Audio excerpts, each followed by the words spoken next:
வணக்கம் and welcome to yummy Spacey Tamil kitchen. இன்றைக்கி நம்மளோட சேனலில் என்ன பார்க்க போகிறோம் அப்படின்னு சொன்னால், நம்மளுக்கு எடுத்த காரியங்கள் அனைத்திலுமே வெற்றிகள் கிடைக்க, செல்வம் கொளிக்குங்க. பணம் கையில் அப்படி பொருளும் பாருங்கள். இதை மட்டும் நீங்கள் செஞ்சு பாருங்கள். வெள்ளிக்கிழமைகளில் மட்டுமாவது நீங்கள் நெய் தீபம் ஏற்றுங்க. ஒரு அகல் விளக்கு குலதெய்வத்துக்கு, அடுத்து ஒரு குபேர விளக்கு. இந்த குபேர விளக்கு இல்லை அப்படின்னு சொன்னால், அதுவுமே பார்த்திங்கன்னு சொன்னால் ஒரு அகல் விளக்கு இருந்துச்சுன்னா அதை குபேர விளக்காக நினச்சி நீங்கள் பாவீங்க.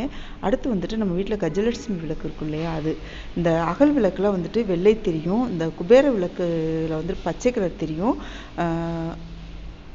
கஜலட்சுமி விளக்குல மஞ்சள் கலர் தெரியும் போட்டு இந்த வெள்ளிக்கிழமைகளை விளக்கேற்றுறது ரொம்ப நல்லதுங்க. உங்ககிட்ட இந்த கலர் திரி இல்லை அப்படின்னு சொன்னால் கவலையே படாதீங்க. வெள்ளை கலர் திரியோ பஞ்சு திரியோ நூல் திரியோ போட்டு நீங்கள் விளக்கேற்றி பாருங்கள். அதுவும் நெய் போட்டு விளக்கேற்றி பாருங்கள். அந்த தினமுமே உங்களால் முடிஞ்சால் ஏற்றலாங்க. காலையில் நேரத்தில் ஏறு பொழுதில், அப்படி இல்லை பிரம்ம முகூர்த்தத்தில். இந்த 2 டைமில் எப்போ வேணாலும் ஏற்றுங்க.